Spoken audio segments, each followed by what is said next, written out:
Hi friends, నేను మీ హఫీజ్. మీరు చూస్తున్నారు తెలుగు టెక్ ట్యూబ్. ఫ్రెండ్స్, ఇవాళ వీడియోలో మనం మోటరోలా ఎడ్జ్ 40 గురించి మాట్లాడదాం. ఒక కంప్లీట్ ఆల్రౌండర్ మొబైల్ అని చెప్పేసుకోవచ్చు. అది కూడా చాలా తక్కువ ప్రైజింగ్లో. అంటే నేను చెప్పబోయే ఫీచర్స్ ఆధారంగా మనకు ఈ మొబైల్ అనేది తక్కువ ప్రైస్ అని ఎందుకు చెప్పాను అనేది మీకు అర్థమైపోద్ది. మరి మొబైల్ గురించి మాట్లాడినట్టయితే మనకు దీనిలో ఐపీ రేటింగ్ చూడడానికి కనిపిస్తుంది. IP68 రేటింగ్ తోటి వస్తుంది. అది నాకు చాలా బాగా నచ్చింది. అందుకోసం వీడియో స్టార్టింగ్లోనే నేను మీకు ఈ మొబైల్ అనేది నీళ్ళలో పడిపోయినా కూడా ఏం కాదు అనే ఉద్దేశంతో ఆ క్లిప్ చూపించడం జరిగింది. దాంతోపాటే మనకు వైర్లెస్ ఛార్జింగ్ సపోర్ట్ ఉంది, ఫాస్ట్ ఛార్జింగ్ సపోర్ట్ ఉంది. దాంతోపాటే మొట్టమొదటిసారిగా MTK D8020 8020 అయితే దీనిలో యూజ్ చేయడం జరిగింది. ఇక మనకు దీనిలో 144 Hz రిఫ్రెష్ రేట్ చూడడానికి కనిపిస్తుంది. ఆ విధంగా చూసుకున్నట్టయితే మనకు ఒక మొబైల్లో ఒక యూజర్ ఏమేమి కావాలనుకుంటాడో అవన్నీ ఫీచర్స్ అయితే దీనిలో వీళ్ళు ప్రొవైడ్ చేశారు. సో మరి ఫటాఫట్ ఈ మొబైల్ని అన్బాక్సింగ్ చేసేసి ఎలా ఉంది అనేది చూసేద్దాం. సో ఫ్రెండ్స్, ఇదే మోటరోలా ఎడ్జ్ 40 మొబైల్. బాక్స్ యొక్క ప్యాకేజింగ్ మీరు చూడవచ్చు. మనకు మొత్తం ఇది ఎన్విరాన్మెంటల్ ఫ్రెండ్లీగా అయితే దీన్ని డిజైన్ చేయడం జరిగింది. చూడండి, ఇక్కడ ప్లాస్టిక్ ఫ్రీ ప్యాకేజింగ్ అని చెప్పేసి అయితే ఇక్కడ మెన్షన్ చేసేస్తారు. సో మనం కోరుకునేది కూడా ఇదే. మనకు ఈ ప్లాస్టిక్ కారణంగా చాలా ఎక్కువైతే పర్యావరణానికి హాని కలుగుతూ ఉంటుంది. మనం ఎంత తక్కువ ప్లాస్టిక్ యూజ్ చేయగలిగితే అంత మంచిది మన పర్యావరణానికి. సో ఇది ఒక మంచి స్టెప్ అని చెప్పేసి నేను అనుకుంటున్నాను. ఓన్లీ మోటరోలాలే కాకుండా అన్ని బ్రాండ్స్ కూడా ఇలా మనకు ప్లాస్టిక్ ఫ్రీని యూజ్ చేస్తే బాగుంటుంది. మరి దీని యొక్క సీల్ని మనము ఫటాఫట్ బ్రేక్ చేసేద్దాం. మరి బాక్స్ ఓపెన్ చేసిన వెంటనే పైవైపే మనకు చూడండి ఈ యూజర్ మాన్యువల్, వారంటీ కార్డ్ లాంటి దాన్ని అయితే వీళ్ళు ప్రొవైడ్ చేశారు. సో దీనిలో కూడా అంటే ఈ కవర్ని కూడా వీళ్ళు చాలా మంచి అంటే సేమ్ మెటీరియల్ని అయితే యూజ్ చేయడం జరిగింది. సో కొన్ని చోట్ల అయితే మనకు ఇక వాడక తప్పదు. సో వాటిని మనం అవాయిడ్ చేయలేం, కానీ ఎక్కడైతే అవాయిడ్ చేయగలుగుతామో ఆ ప్లేస్లో అయితే ప్లాస్టిక్ని అవాయిడ్ చేస్తే బాగుంటుంది. దీనిలో మనకు SIM ejector, user manual, warranty card, దాంతోపాటు ఈ కవర్ ఏదైతే ఉంటుందో చూడండి, ఈ కవర్ని కూడా వీళ్ళు ప్లాస్టిక్ కాకుండా నార్మల్గా మనకు అటువంటి మెటీరియల్ని అయితే యూజ్ చేయడం జరిగింది. ఇక దీన్ని మనం చేయడానికి అయితే ఏం లేదనుకోండి. మరి బాక్స్ పైవైపు మనకు మొబైల్ని ప్రొవైడ్ చేశారు. సో మరి బాక్స్ లోపల మనకు ఛార్జర్ గురించి మాట్లాడినట్టయితే 68 వాట్స్ ఫాస్ట్ ఛార్జర్ని అయితే మనకు వీళ్ళు దీనిలో ప్రొవైడ్ చేయడం జరిగింది. సో దాంతోపాటే మనకు ఈ మొబైల్ గురించి మాట్లాడినట్టయితే చాలా మంచి ఫీచర్స్ ఉన్నాయి. సో వాటన్నిటి గురించి మాట్లాడదాం. సో చూడండి, ఇక్కడ కూడా వీళ్ళు యూజ్ చేసిన ఈ కవర్ ఏదైతే ఉంటుందో ఇది కూడా మనకు ప్లాస్టిక్ కాదు. సో అది ఒక మంచి విషయం. నెక్స్ట్ దీనిలో నుంచి మనం ఓపెన్ చేసిన వెంటనే చూడండి మొబైల్ అయితే ఇలాగ అనిపిస్తుంది. సో మరి లాస్ట్ టైం వీళ్ళు లాంచ్ చేసిన ఎడ్జ్ 30 కూడా చాలా సూపర్గా ఉండే. సో ఇప్పుడు నా చేయి తగిలిన వెంటనే మొబైల్ అనేది బూట్ అవ్వడం మీరు గమనించవచ్చు. మొబైల్ చేతిలో తీసుకుంటే చూడండి చాలా కాంపాక్ట్గా, చాలా స్లిమ్గా, చాలా స్టైలిష్గా అయితే కనిపించేస్తుంది. సో మరి మోటరోలా గురించి మాట్లాడినట్టయితే వీళ్ళ UI అనేది అయితే చాలా క్లీన్గా ఉంటుంది. మరి ఆ సెటప్ ప్రాసెస్ కంప్లీట్ అయ్యే లోపు దీని గురించి మాట్లాడినట్టయితే ఇటు సైడ్ మనకు volume rockers, power on button provide చేశారు. ఇటువైపు ఎటువంటి బటన్స్ లేవు. పైవైపు చూసుకున్నట్టయితే noise cancellation plus Dolby Atmos అని చెప్పేసి మెన్షన్ చేశారు. ఇటువైపు స్పీకర్ స్లిమ్ స్లాట్, మరి Type-C పోర్ట్ ఒకదాన్ని, ఇంకోటి నాయిస్ క్యాన్సిలేషన్ బటన్ అయితే వీళ్ళు ప్రొవైడ్ చేశారు. దీని గురించి మాట్లాడినట్టయితే ఇందులో చూడండి మనము 2 సిమ్స్ని ఇన్సర్ట్ చేసేసుకోవచ్చు. మరి నేను సెటప్ ప్రాసెస్ మొత్తం కంప్లీట్ చేసేసాను. మొబైల్ బూట్ అయిన తర్వాత ఇలాగ అనిపించేస్తుంది. మీరు చూడొచ్చు మొబైల్ అయితే ఇక్కడ కర్వ్డ్ డిస్ప్లే తోటి చాలా సూపర్గా కనిపిస్తుంది. నెక్స్ట్ మోటరోలా మొబైల్లలో మనం గమనించాల్సిన విషయం ఏంటి అంటే వీళ్ళ UI చాలా క్లీన్గా ఉంటుంది. నేను ప్రతిసారి చెప్తూనే ఉంటాను. సో అదే మనకు దీనిలో చూడడానికి కనిపిస్తుంది. నెక్స్ట్ ఇది అవుట్ ఆఫ్ బాక్స్ Android 13 తోటి రావడం మనం గమనించవచ్చు. నెక్స్ట్ దీనిలో మనకి ఇన్ డిస్ప్లే ఫింగర్ ప్రింట్ సెన్సార్ని ప్రొవైడ్ చేశారు. ఒకసారి నేను అన్లాక్ చేసి చూపిస్తాను. చాలా ఫాస్ట్గా అయితే ఇది మొబైల్ని అన్లాక్ చేయడం మనం ఇక్కడ గమనించవచ్చు. ఇక మనం మొబైల్ డిస్ప్లే గురించి మాట్లాడినట్టయితే ఇందులో మనకు 144 Hz రిఫ్రెష్ రేట్ని ప్రొవైడ్ చేశారు. సో ఈ ప్రైస్ సెగ్మెంట్లో మనకు చాలా తక్కువ కంపెనీలు అనేవి 144 Hz రిఫ్రెష్ రేట్తో కూడిన డిస్ప్లేస్ని అయితే ప్రొవైడ్ చేస్తూ ఉంటారు. కాకపోతే దీనిలో మనకు ఆ డిస్ప్లే కనిపిస్తుంది. దాంతోపాటు దీనిలో మనకు 3D POLED కర్వ్డ్ స్క్రీన్ అయితే వీళ్ళు ప్రొవైడ్ చేస్తారు. దాని కారణంగా మనకి మొబైల్ అనేది చాలా అట్రాక్టివ్గా కనిపిస్తుంది.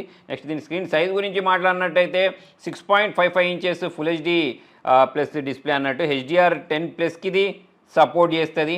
సో మరి దీని పీక్ బ్రైట్నెస్ గురించి మాట్లాడినట్టయితే 1200 నిట్స్ బ్రైట్నెస్ అయితే దీనిలో వీళ్ళు ప్రొవైడ్ చేస్తారు. దాంతోపాటు ఐ ప్రొటెక్షన్ టెక్నాలజీని అయితే వీళ్ళు దీనిలో యూజ్ చేశారు. అంతేకాకుండా దీనిలో మనకు అంబియంట్ లైటింగ్ని ప్రొవైడ్ చేశారు. నోటిఫికేషన్, ఇన్కమింగ్ కాల్, మెసేజెస్ వచ్చినప్పుడు సో అవి చూడడానికి ఇక్కడ మనకు అంబియంట్ లైటింగ్ అయితే కనిపిస్తుంది. నెక్స్ట్ ఈ మొబైల్ యొక్క మెయిన్ ప్రత్యేకత అంటే నాకు బాగా నచ్చింది ఏంటి తెలుసా, ఇది IP68 రేటింగ్ తోటి వస్తుంది. అంటే ఈ మొబైల్ అనేది మనకు నీళ్ళలో పడిపోయినా కూడా ఎటువంటి టెన్షన్ ఉండదు. సో మరి నాకు తెలిసినంత వరకు అయితే ఈ మొబైల్ యొక్క ప్రైస్ అనేది చాలా తక్కువ ఉండే అవకాశాలు ఉన్నాయి. IP68 రేటింగ్ని నేను దృష్టిలో పెట్టుకొని చెప్తున్నాను. సో మరి మొబైల్ బ్యాక్ సైడ్ నుంచి చూసినా కూడా చాలా అట్రాక్టివ్గా కనిపిస్తుంది. ప్రీమియం వెగాన్ లెదర్ ఫినిషింగ్ తోటి మనకు మెటల్ ఫ్రేమ్ తోటి ఈ మొబైల్ అయితే కనిపిస్తుంది. ఇంకొక ఆప్షన్ గురించి మాట్లాడితే అక్రాలిక్ గ్లాస్ ఫినిషింగ్ ఉండే బ్లూ కలర్లో కూడా ఈ మొబైల్ దొరుకుతుంది కదా, సో ఆ కలరే నా చేతిలో ఉంది. ఇక లాస్ట్ టైం వీళ్ళు లాంచ్ చేసిన మోటో H30లో నాకు నచ్చింది ఏంటి అంటే కెమెరా పర్ఫార్మెన్స్ అనేది బాగుండే. ఎస్పెషల్లీ ఇండోర్లో అయినా కానివ్వండి, అవుట్డోర్లో అయినా కానీ, నైట్ టైంలో అయినా కానివ్వండి,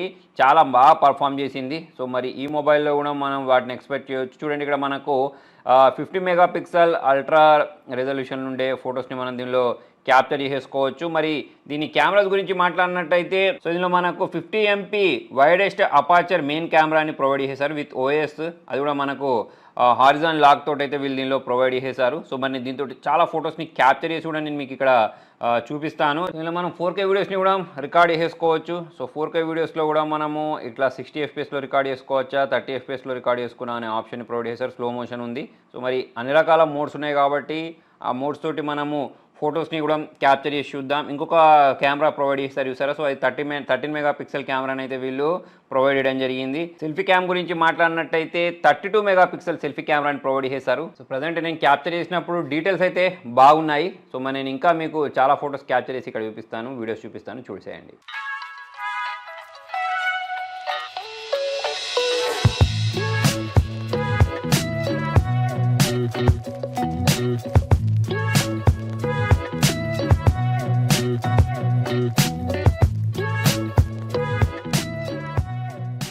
నేను ఇంతకుముందు చెప్పినట్టు దీనిలో మనకు ఛార్జింగ్ టెక్నాలజీ గురించి మాట్లాడినట్టయితే 68 వాట్స్ ఫాస్ట్ ఛార్జర్ని అయితే వీళ్ళు ప్రొవైడ్ చేశారు. సో మరి ఈ segment first wireless charging support ఇచ్చేసారు 15 వాట్స్కి సంబంధించింది. అంటే మనకు జనరల్గా ఎక్కువ ప్రైజింగ్ పెడితే వైర్లెస్ ఛార్జింగ్ దొరుకుతుంది, కానీ తక్కువ ప్రైస్ పెట్టిన తర్వాత మనకు వైర్లెస్ ఛార్జింగ్తో పాటు మనకు IP68 రేటింగ్ దొరకడం అనేది చాలా తక్కువ. కాకపోతే దీనిలో చూడడానికి కనిపిస్తే 4400 mAh బ్యాటరీని అయితే వీళ్ళు దీనిలో ప్రొవైడ్ చేశారు. ఇక మనకు దీనిలో అవుట్ ఆఫ్ బాక్స్ Android 13 వచ్చింది కదా, సో దీంతో పాటు ఇంకొక 2 OS మేజర్ అప్డేట్స్ అయితే చూడడానికి కనిపిస్తాయి. 3 years పాటు సెక్యూరిటీ ప్యాచ్ అప్డేట్స్ని ప్రొవైడ్ చేస్తారని చెప్పేసి అయితే వీళ్ళు చెప్పడం జరుగుతుంది. ఇక నెక్స్ట్ ఈ మొబైల్లో మనం మాట్లాడదలుచుకునేది ఏంటి అంటే దీని యొక్క ప్రాసెసర్ కదా, MTK D8020 8020 ప్రాసెసర్ని అయితే వీళ్ళు దీనిలో ప్రొవైడ్ చేశారు. సో ఫ్రెండ్స్, మరి మొబైల్ పర్ఫార్మెన్స్ గురించి మాట్లాడినట్టయితే మీరు చూడొచ్చు, చాలా ఈజీగా హ్యాండిల్ చేస్తుంది. ప్లస్ దీని యొక్క రిఫ్రెష్ రేట్ ఏదైతే ఉంటుందో దాని కారణంగా కూడా దీనికి ఒక అడ్వాంటేజ్ అని చెప్పేసుకోవచ్చు. సో మనకు 144 Hz రిఫ్రెష్ రేట్ తోటి కూడిన గేమ్స్ అనేవి చాలా తక్కువ ఉంటాయి. కాకపోతే ఇక్కడ మనం చూసినట్టయితే గేమింగ్ పర్ఫార్మెన్స్ అనేది మాత్రం చాలా బాగుంది. ఇప్పుడు నేను ఆడుతున్నంతసేపు అయితే నాకు మొబైల్ అనేది హీట్ అయినట్టు ఎక్కడ కూడా కనిపించలేదు. చాలా ఈజీగా అయితే ఇది గేమ్ని హ్యాండిల్ చేయడం మీరు ఇక్కడ గమనించవచ్చు. నెక్స్ట్ ఎక్కడ కూడా ఈ మొబైల్ అనేది నాకు హీట్ అయినట్టు లాగ్ అయినట్టు అయితే అనిపించలేదు. చాలా స్మూత్గా అయితే ఇది గేమ్ని హ్యాండిల్ చేసేసింది. సో మరి అంటూ బెంచ్ మార్క్ స్కోర్ గురించి మాట్లాడినా అది కూడా చాలా బాగా వచ్చింది, 690 నుంచి 700K వరకు. దీంతో పాటుగా మనకి ఇది ఒక 5G ఫోన్ కాబట్టి, సో ఇప్పుడు మధ్య మనకు ఇండియాలో 5G ఉంది కాబట్టి అది కూడా దీనికి అడ్వాంటేజ్ అని చెప్పేసుకోవచ్చు. మరి దీనిలో మనకు 8GB LPDDR4X ర్యామ్ని అయితే యూజ్ చేశారు. 256GB ర్యామ్ స్టోరేజ్ తోటి అయితే ఈ మొబైల్ ఉంది ప్రజెంట్ నా దగ్గర. UFS 3.1 స్టోరేజ్ అయితే దీనిలో వీళ్ళు యూజ్ చేయడం జరిగింది. Hyper crystal graphite cooling system అయితే వీళ్ళు దీనిలో యూజ్ చేశారు. నెక్స్ట్ ఇంతకుముందు నేను 5G అని చెప్పుకొచ్చాను కదా, సో 5G గురించి మాట్లాడినట్టయితే దీనిలో మనకు 14 5G బాయింట్స్ అయితే సపోర్ట్ చేసేస్తుంది. దాంతోపాటు Wi-Fi 6 సపోర్ట్ కూడా దీనిలో చూడడానికి కనిపిస్తుంది. సో ఈ విధంగా చూసుకున్నట్టయితే నాకు ఈ మొబైల్ అనేది కంప్లీట్ ఆల్రౌండర్ మొబైల్ లాగా అయితే అనిపించింది. సో మరి దీని యొక్క కెమెరా పర్ఫార్మెన్స్ బాగుంది, IP రేటింగ్ ఉంది, వైర్లెస్ ఛార్జింగ్ ఉంది, దాంతోపాటు Android 13 తోటి ఇది వచ్చింది. మొబైల్ యొక్క పర్ఫార్మెన్స్ అనేది బాగుంది, డిజైన్ అనేది బాగుంది. ఇక మనకి మోటరోలా వాళ్ళకి సంబంధించిన థింక్ షీల్డ్ ప్రొటెక్షన్ కూడా దీనిలో వీళ్ళు ప్రొవైడ్ చేస్తారు.